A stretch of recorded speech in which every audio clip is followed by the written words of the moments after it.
এখন যেহেতু গরমকাল, কাঁঠাল কিন্তু বাজারে পাওয়া যাচ্ছে, আর কাঁঠালের বীজ থেকে কিন্তু বিভিন্ন রকম রেসিপি তৈরি করা হয়। তো আজকে কাঁঠালের বীজ দিয়ে তোমাদেরকে একটা খুব সাধারণ একটা রেসিপি করে দেখাচ্ছি। তাহলে চলো দেখে নাও এটা আমি কি বানালাম। প্রথমে কাঁঠালের বীজটাকে ভালো মতন জলে সেদ্ধ করে নিয়েছি। এবার কড়াইতে তেল দিয়ে তার মধ্যে রসুন, পেঁয়াজ, লঙ্কা আর একটা শুকনো লঙ্কা ফোড়ন দিয়ে ভালো মতন একটু ভেজে নিয়েছি। আর এটা কিন্তু গরম গরম ভাতের সাথে দারুণ লাগে খেতে।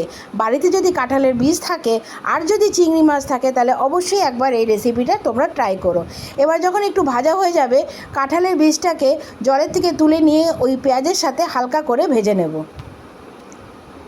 একটু সময় ধরেই ভেজে নিও, যাতে পেঁয়াজটা, লঙ্কাটা, রসুনটা একটু ভালোভাবে ভাজা হয়ে যায়।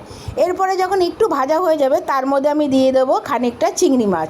সেটা একটু ছোট সাইজেরও হতে পারে, আর সামান্য একটু মাঝারি সাইজের হলেও কোনো সমস্যা নেই। এবার তার মধ্যে দিয়ে দেবো আন্দাজ মতন নুন আর আন্দাজ মতন হলুদ। নুন হলুদ দেওয়ার পরে এটা খানিকক্ষণ ভেজে নিতে হবে। আর স্বাদের জন্য দিয়ে দেবো সামান্য একটু মিষ্টি। এবার যখন এটা সম্পূর্ণ ভাজা হয়ে যাবে, গ্যাসটা বন্ধ করে খানিকক্ষণের জন্য এটা ঠান্ডা করে নেব। তো রেসিপিটা তোমাদের কেমন লাগছে অবশ্যই কিন্তু আমাকে একবার কমেন্টস করে জানিও। আর বাড়িতে তোমরা অবশ্যই এটা ট্রাই করে ফেলো। এবার মিষ্টি দেওয়ার পরে আমি গ্যাসটাও বন্ধ করে দিলাম, আর এটা খানিকক্ষণের জন্য ঠান্ডা করে আমি একটা মিক্সিং বলে এটা ভালো মতন পেস্ট করে নেব। এটা যেহেতু কাঁঠালের বীজ আছে, হয়তো করতে একটু অসুবিধা হবে। খুব অসুবিধা হলে তোমরা সামান্য একটু জল দিয়ে এটা পেস্ট করে নেবে।